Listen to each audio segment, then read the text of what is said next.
So today we will start chapter 11. Chapter 11 is about decidability. So we have some questions. We need to find the answers of those questions. Some questions we are able to find answers. Some questions we figure out that there is no way you can find the answer of those questions. It does not mean that those answers does not exist, but there is no solution of that. So we prove that already somehow by some means that there is no solution of those questions. So we are not able to find answers of that. Some questions which are which do not have answers, but we still not at that stage of research that we can say that we proved there is no answer of these questions. So those are undecidable problems. You might saw some these kind of problems in algorithm design and analysis, where you learn somewhere at end p problems, np problems, np complete problems.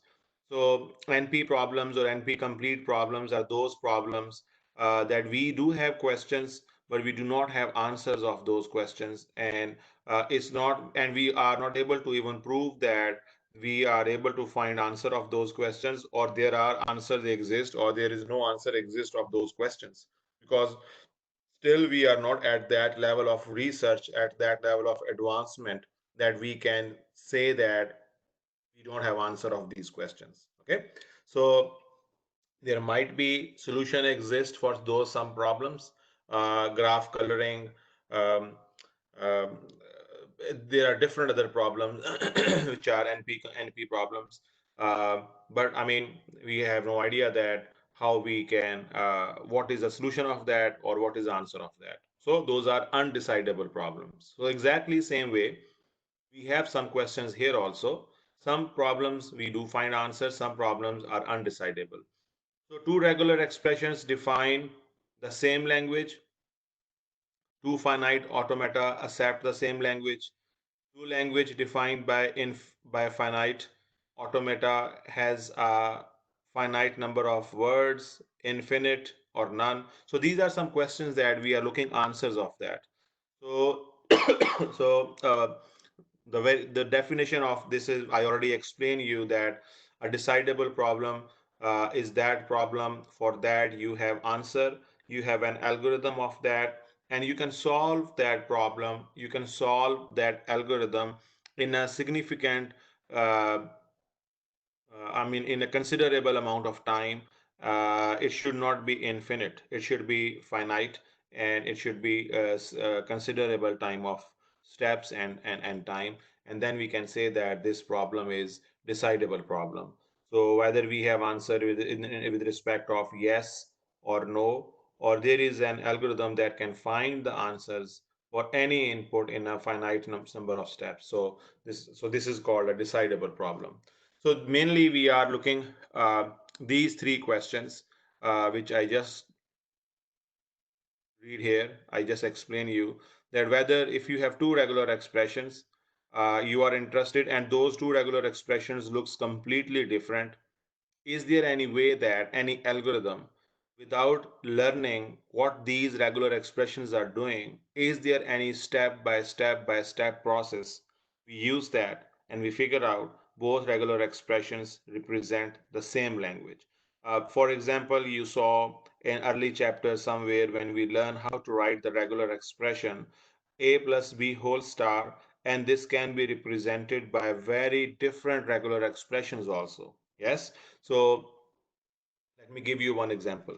So now if you see this, we can say that this is a plus b whole star. This is a regular expression for the language which represent uh, any letter from start with a b infinite, infinite set, but it can be summation is equal to a plus b.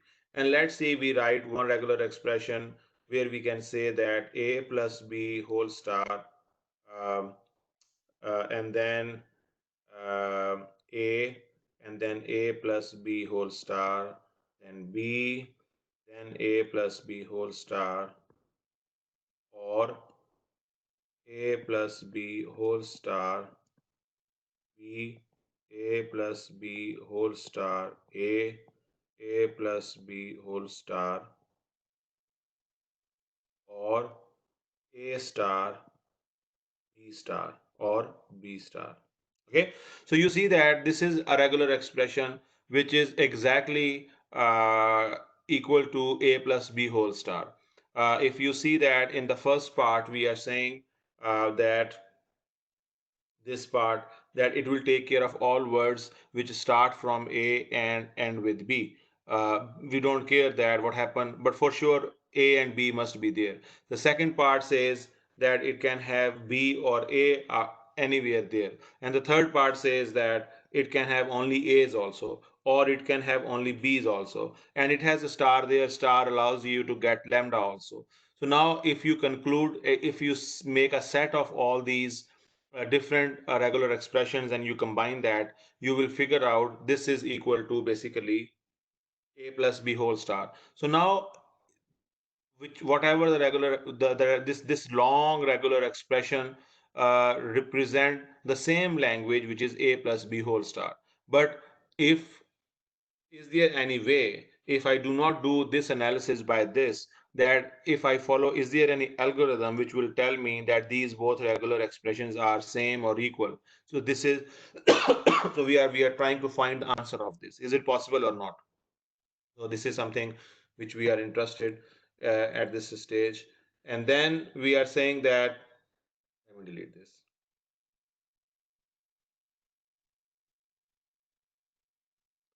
So then two FA accept the same language. If you have two FAs which looks very different from each other, and different number of states, different labels, different edges, but uh, you know that you may have more than one FA to represent the same language. So question is this, whether these two which FAs which look very different from each other, whether they represent the same language or not. And then third question, the language defined by FA has finite number of words. So you have an FA, and is there any way that you figure out what is the scope of this FA? Does it create or accepts infinite words, or it can accept certain amount of words, or it is a file language, it does not accept any word? So infinite, finite, or none, we are trying to find the answer of that. So question is this, is there any algorithm for that to find the answer of all these three questions? Might if um, different algorithms, so but whether those algorithms exist or not. So we are looking answers of these questions. Now we are saying that if you take, so we see all these problems one by one and see that what will be the possible answer of that. So now let's say convert the regular, it says that these two problems are very close to each other.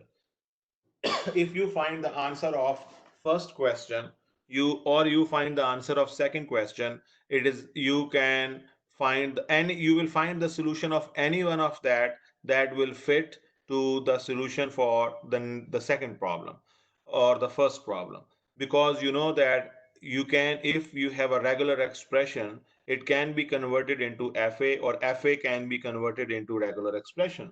So now one way is that if you have a regular expression, for that regular expression you convert FA and then find the answer of that. Look at this one, convert the regular expression into FA and answer the second question. Once you answer the second question, you will be able to find the answer uh, of first question also. So this way you can solve that. So now problem 2, if you have two FA and they accept language 1 and language 2 respectively. So then we construct an FA that accepts this thing. We apply this formula on that.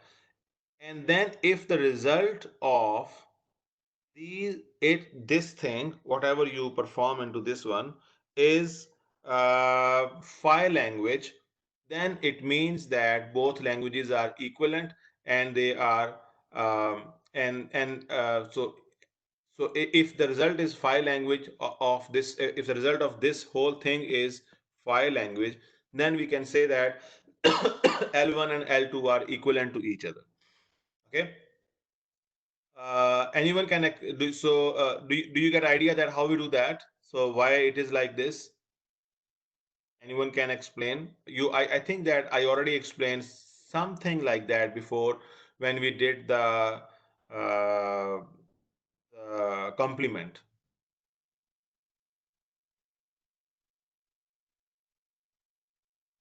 So Riley, you think that you can explain that how it is possible that by performing this operation without knowing that what is this language, we can figure out that both languages are same. So we are not interested to know what is this language. We are only interested to know that these languages are equal or not. They are same languages or not. Language one and language two. Do you think that is it? We can how come it is possible with this formula? Anyone can explain. Key concept, key idea here is complement.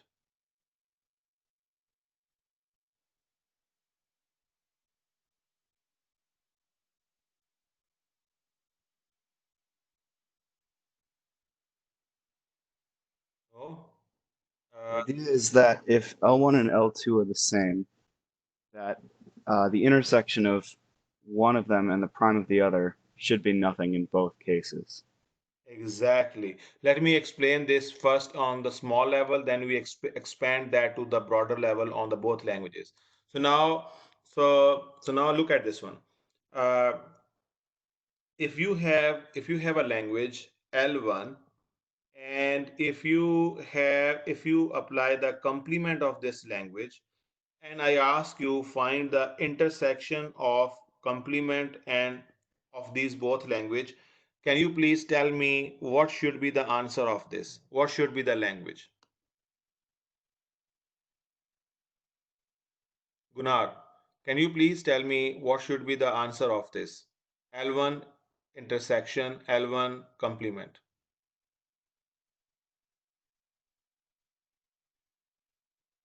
Would it be phi? It should be phi language. Okay. So now I have another question.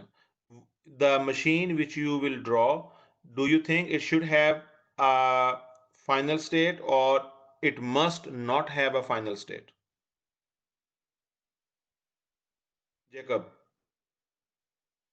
So Gunnar said, when you apply L1 intersection L1 dash, it is a phi language. Okay. I agree with that. Now my question is, Jacob Morris, that the resultant language, will it has any final state or it should not have any final state when we say that the result of this is phi language? Would it not have a final state since it um, has no words in it? Yes, your half answer is right. It should not have any words which should be accepted by that language. But is it possible that, so one way of the phi language is there is no final state, so then for sure it should not accept any word.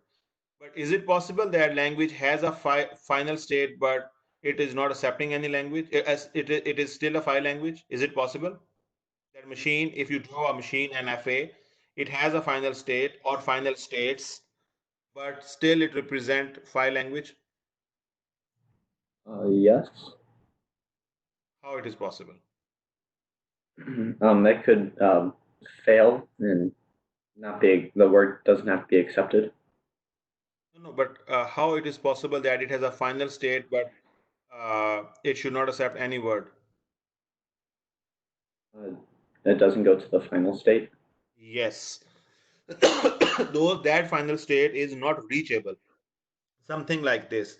So I do not draw the exact machine, but just give you idea. Let's say if your final state is like this, so there is no way you can reach to the final state. Yes. So still, it does not mean that we have a final state, but it has no still it is possible that it is a phi language. Okay, so now anyone has any confusion that how come L1 intersection L1 complement is phi language? If you understand this, so then I go to the next step.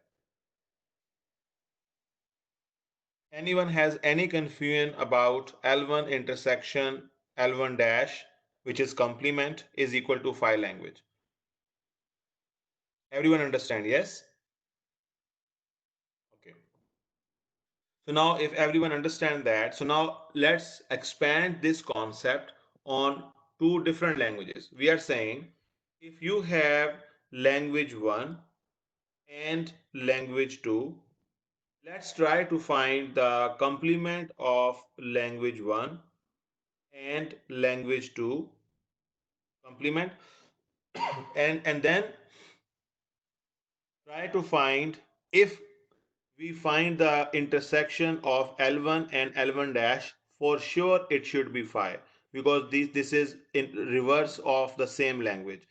If you find the complement of L2 and L2 dash, for sure it will be phi language, because this is the reverse of the same language. Yes. But now if L1 and L2 both are same languages, this should be true also. If you find the complement of L1 and L2 dash, find the intersection of L1 and L2 dash, and or find the complement of L2 and L1 dash. Because if L1 and L2 are same, they should behave that they are same language. So then there the cross intersection should also be a phi language. So what does it mean? If you apply this thing, it should be phi. If you apply this thing, this should be phi. And the or of this, if after that you perform this operation or on these two resultant language, it should also be phi. So it means that this is a phi language, and we do not know what is the definition of L1 language, what is the regular expression of that, what is this language, what is what this language is doing. We have no idea of that. We have no idea of what is language 2, what is the English description of this language, what is the regular expression of this language. We just have a machine, and blindly, without knowing this information that what this language is doing, by performing this operation we can figure out that whether both languages are same or different. So that's a concept here. So I hope that you understand. So now if this is written here, so if both languages are equivalent, only if both result of whole this thing is phi language. So convert this FA into a regular expression. If the regular expression is phi, the language is empty. So this is another way. So you have this language here, and you can see that this is so now this is phi language. It does not have any. It does not have any final state. This is phi language. It does not have any final state. This is phi language. It does not have any start state. Even this is not a valid FA. This is phi language because you do have a final state, but if you see that it is on this side, so if you start from here, you go here, you can take multiple rounds, but there is no way you can go on this side, because arrow says that always you move from plus to this side. So this is valid FA, but this represents a phi language, because there is no way you can reach to the final state. Now there is we can figure out that does our language is a phi language by the regular expression. This is what we figure out by the FA. Now if you have a regular expression, so we figure out that this language can represent at least one word or not. We are not interested the definition of the language or the English representation of the language. We just want to create at least one valid word from our regular expression. So there is a method here. So let's say this is the regular expression, which represents some language, and we know that if this is a regular expression, it must be a regular language. So now if your regular expression is written in this form, So remove all the plus sign, anything which is in exponent, whether it is out on the parenthesis or any letter, remove that. So we remove all these stars, all these stars, we remove them. Okay, so this is the first step. Remove all the stars. This is our first step. Then remove the right half of this language. So remove this part. Okay. So we remove this is the second step. So we remove the right half of your regular expression. Okay. So we get something like this. So then third part, remove all the parentheses. So remove all the parentheses. This is your fourth step. Okay, and you get this one. So concatenate. If you have lambda, and you know the property of lambda, when it concatenate with any letter or any word, it vanish. So concatenate all these letters and words, and this is our fifth step, and you will get this one word AAB. So we can figure out that with this regular expression, it can create at least one word AAB. We have no idea what is the definition of this language, what is the English uh, explanation of this description of this language, but we find one valid word just by this method from the regular expression, which will tell us that this language at least generate one word, which is AAB. It is not a file language. It is not a file language. It generates this one word. Okay, so this is the way we can prove that whether your language is empty or it is not empty. Easy? Any question here, guys? Not hard. So now let's move to the next step. There is another method here which will tell you that your language is file language or not. It says mark. So now this is with the FA. So so mark the start state and paint it blue. Let's say we have this FA. Mark the start state and paint it blue. So this is our first step. So this is our start state, and we paint it with blue color. Okay, let's say any color. From every blue state, follow every arrow that goes out of the state. So each state, follow every arrow which goes out, and which state it is reaching, paint that also with the blue. So and delete each arrow that was followed. So it means that if you are at this state, it is following this arrow, so paint this state with the blue color, and it from this state it is out, there is an outgoing edge with this label B, paint this state blue, and delete these arrows. So we delete these arrows. Okay, which is by using you reach to this state. And now uh, consider this blue state which you already have. The second state, no, let's see what is. From every blue state, follow every arrow that goes out of the state and paint the destination state blue, and delete each arrow that was followed. So now we follow this state and we delete all the arrows. Now we have these two blue states.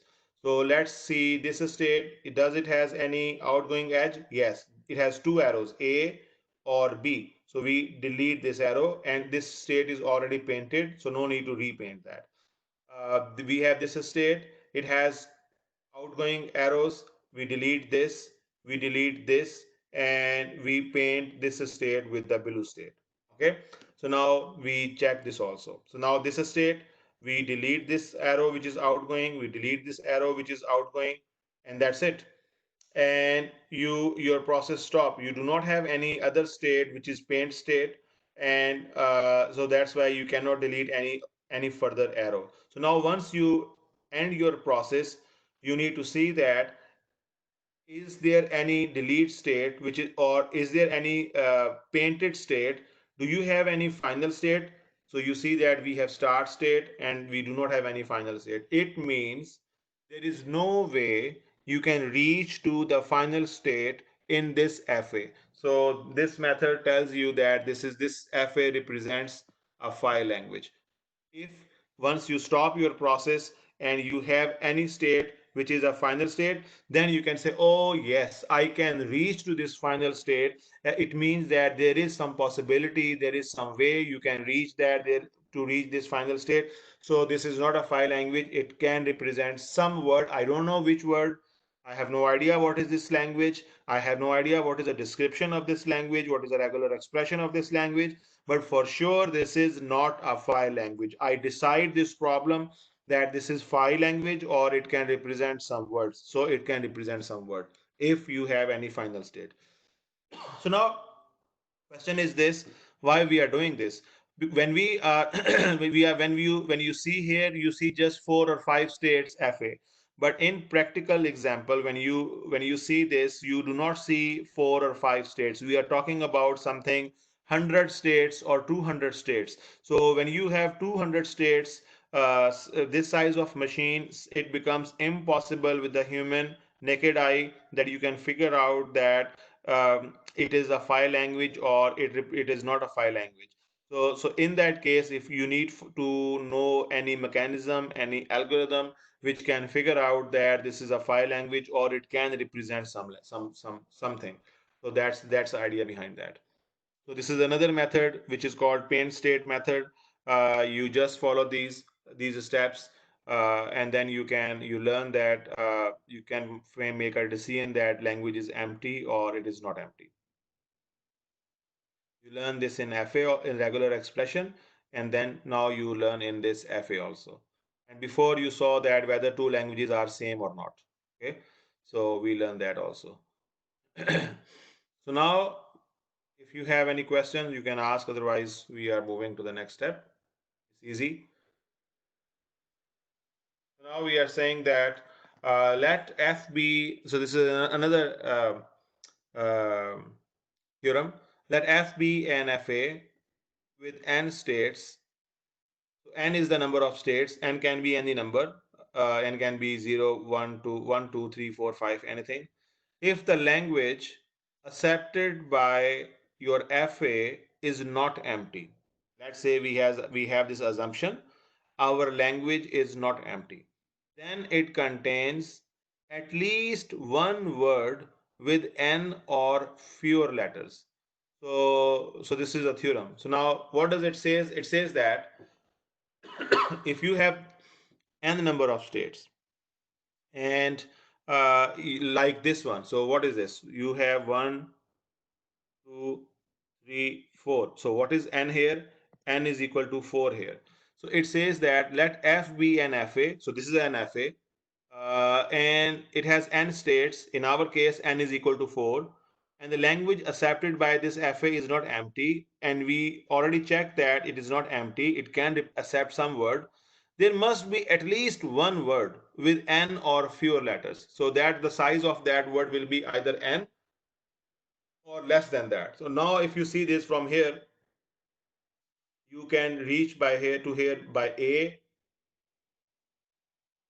another A, another A, 3 A's, and you have a valid word. You reach to the final state. Whereas the length of the word is 3. And now look at this one. So FBFA with n states, n is 4 here in our case. If the language accepted by FA is not empty, then it contains at least minimum one word with n either 4 or less than 4 letters. So we do have 3 here. So this proves that this is not an empty language and it can accept one word. And this way you can figure out that uh, it's a phi language or not.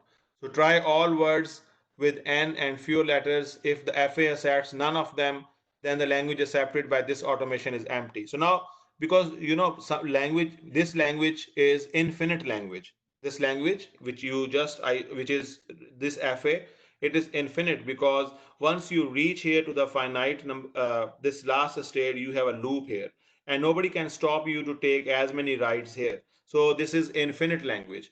Now it says that if you figure out what is the maximum number of states you have 4 states. So now try all possible combination of, and you know that summation is equal to a comma b. Try all possible combination of 4 letter word, uh, start from 1 and go to 4 maximum, because this is something which we can do that. It's not unlimited, it's not infinite. And it should accept, your FA should accept at least one word from that large set of the words. If it accept, it means this is good. It does not accept, it is not a file language. If it does not accept that, it means this is a file language. So it should accept at least one word, and the size of the word should be 4 or less than 4. So then it is not a file language. Otherwise, it should be a file language. So something like that. If it is so, just imagine that you have 100 states, and it is, or I mean 100, I'm talking very big. Let's say 10 states. Even 10 states, you cannot do this by your naked eye that you are able to reach there or not. It is very complicated. And um, and then you have this algorithm, and you just find all possible permutation of, if you have 10 states, all possible combination of 10 words. And even then it is a big set, but still it is finite.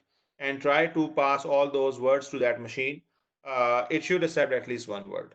And that will show that this machine is not empty language. It can accept something. If you pass all those words, which is either size is equal to n or less than n, and you exhaust all these words and pass them to the machine, and machine does not accept any single word, it means this machine is file language. Because this is a rule that it should accept at least one word, at least one word. It is not possible that if it should not accept any one word. No, it should accept something. So that is another check. You can figure out that machine is file language, or it can accept some word. Okay. So you guys with me? Is there, you guys understand what's going on? Okay. Uh, let's go to the next step. So now we have this. We will apply another formula here. So this will also tell you that. So now this is one formula which I explain you. This one, which will tell you that machine is file language or not. Now I'm explaining you the second method, which is close to that. And this is a little bit different. Look at this one. This is a second method. It will also tell you that your language accept the same language or not. So what does it say? It says that you have FA1, you take the complement of that. So when we take the complement, we reverse the states. So it has plus here and no plus here. I deleted plus from here and I add plus here, final state. So this way we and there is no other change. So we find the complement of that. This is complement. So then I said that we have this FA2. I find the FA2 complement. So we reverse all the final states in the FA2 and we get the FA2 complement. So we find four machines now. And now what we are doing, we are applying FA1 complement or FA2. So this one. Okay, so these two we try to find the OR operation between them. So when this is FA, now if this is a long process, you need to follow that long two tables A comma B with FA1 dash and FA2, and then you apply this one, and then you get this one. And once you find the resultant machine by this table, then you take the complement of that. Look at this, it has a complement outside, so it means this is a reverse of that. So we delete all the final states, and where it has final state, we uh, we delete that, and there is no final state, we put final states. And then you apply this thing, FA1 and FA2 dash OR operation. Okay, so look at this one, OR operation. And then it is again this long process. You need to follow two tables F, because this is FA, and then you take the complement of that. So we take the reverse of that, and then you get this thing, this resultant thing. If your resultant thing, now you get two machines. One machine you get from here, second machine you get from here. Okay, after taking the complement, and then you apply the OR operation among these two machines. Again the same thing, and the resultant thing will be phi. It means that both languages are same. Otherwise, if this is not same, so then it means that it is it's not a same language. Okay, so this is another method to figure out that whether your two languages are same, two FAs are same, or they accept the same language, they represent the same language, they define the same language. So this is another method. So now you can stop this process. You don't need to do this process till end. Let's say you create one machine here, you perform this step, and in this step you find some final state. It means that you find some word and that final state is reachable. It means you find the intersection of two machines, a union of two machines, and you find something which is common there. So this is not good. So that will tell you that you should stop this process, because you should not continue this process because you find the final state there. So because you know that you are doing the OR operation everywhere. So if you find any final state in any step and you perform OR operation, it means that OR means that that must be there. So it means that this final will not, you are not able to get rid of that. So this final is there. So there is no point to perform the second step and all those steps. So you should stop there. You can make your case that I perform this first step and I find final state and this is reachable. So it means that this is not, these two languages are not the same language, because this final state will be there and you are performing OR operation there and you cannot get rid of this final state now in any stage. So it means that there is no way you can get the file language at some step. You will get some words because of this final state. So you should stop that process there if you find the final state. You don't need to perform this process till the last step. It is written here. So what if one of these two machine has a final state? If you have a final state, you should not continue this process. You can stop right away, and it will tell you that your machine have an is though both languages are not same. Okay. Uh, this is easy. It's not hard. It is quite logical. If you just visualize this if, by considering what is the role of complement, then you can easily understand what's going on here. But you should be very much clear what is the behavior of complement on your language. When you apply complement, how does it work? So this is something which we are interested. So look at this one. This is the final result of that, and you do have a final state, but this final state is on this side, and it is a file language because you are not able to reach to this final state. So this is a result of this thing. So you are not able to reach that. So it is a final. It shows that both languages are the same language in this case. Okay. Does the language defined by FA have a finite number of words, infinite or none? So let's see. So it says that uh, if you have an FA with n number of states, and if FA accept, so now I have a question with you. Let's say I have this FA.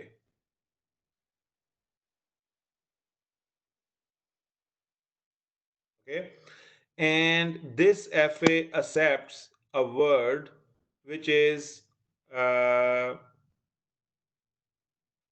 let's say A B A. So if you see that this word size is bigger than its number of states, it has 3, 4, 5, 6, 7, 7-letter word. And let's say this is a valid word. Let's say we pass this word to this machine and it finished at the start's final state. Let's say we assume that. And this is a valid word.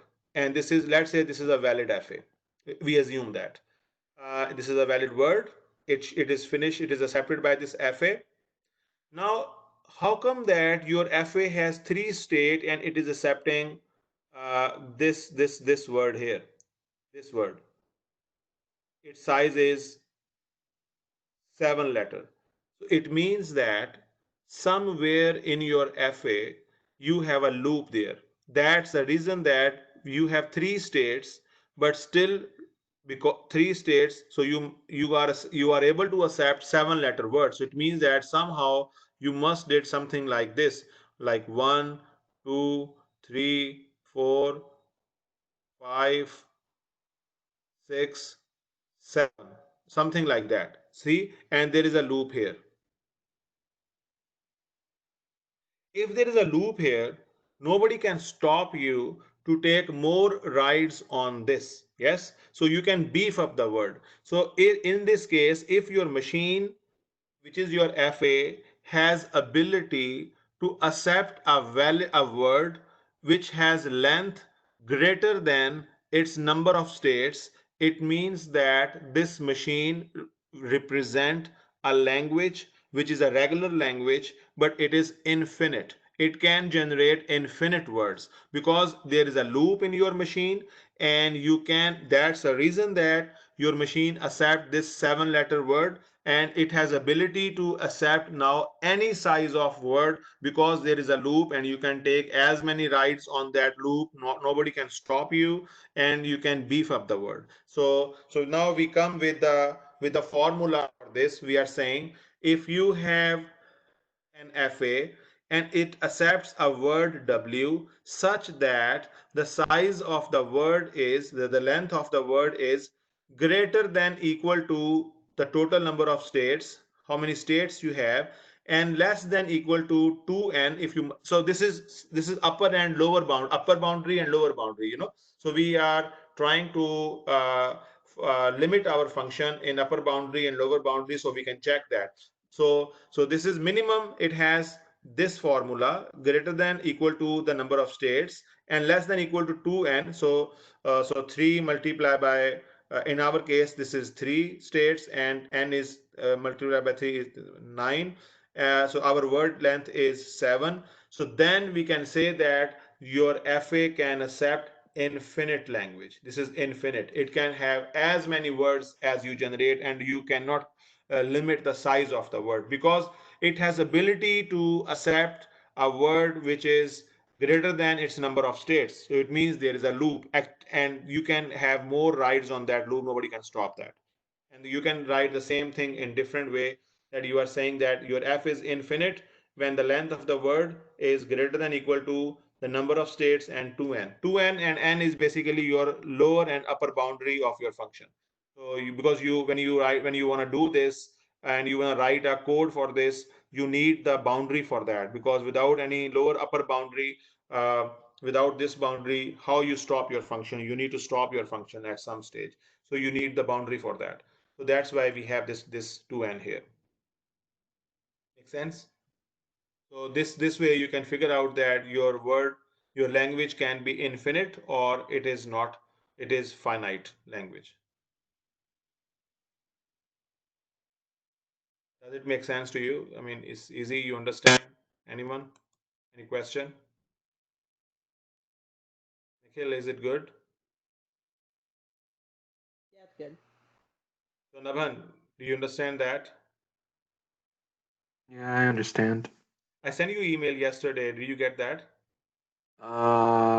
Yeah. It's okay now. You don't need to do any action on that. I did myself.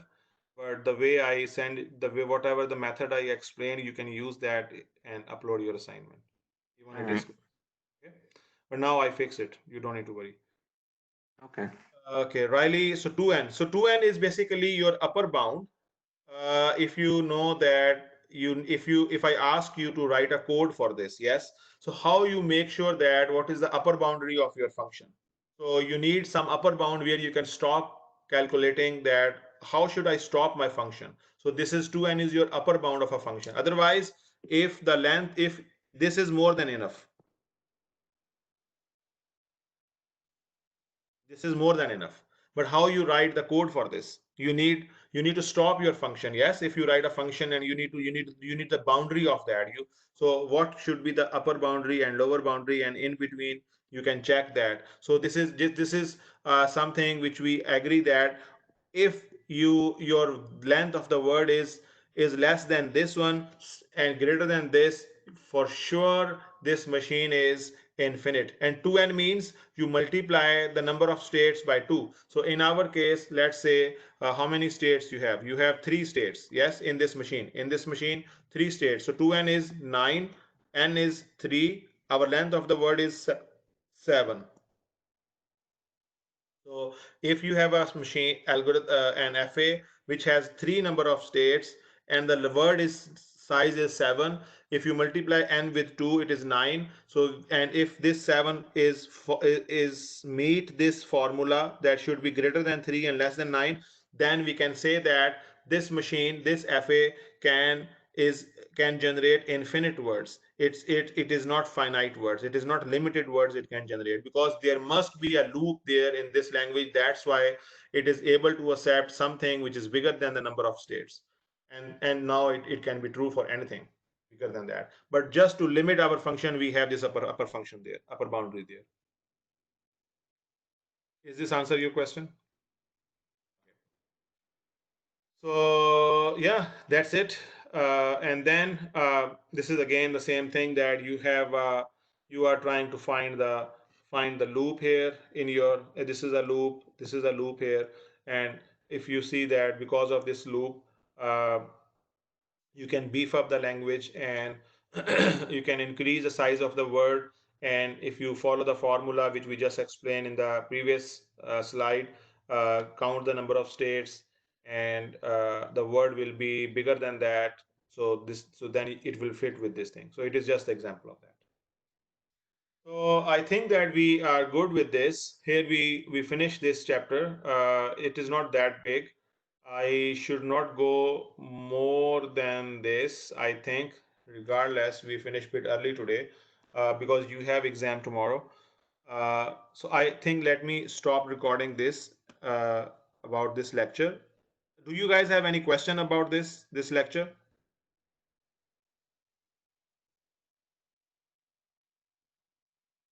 Okay, no questions. So let me stop recording.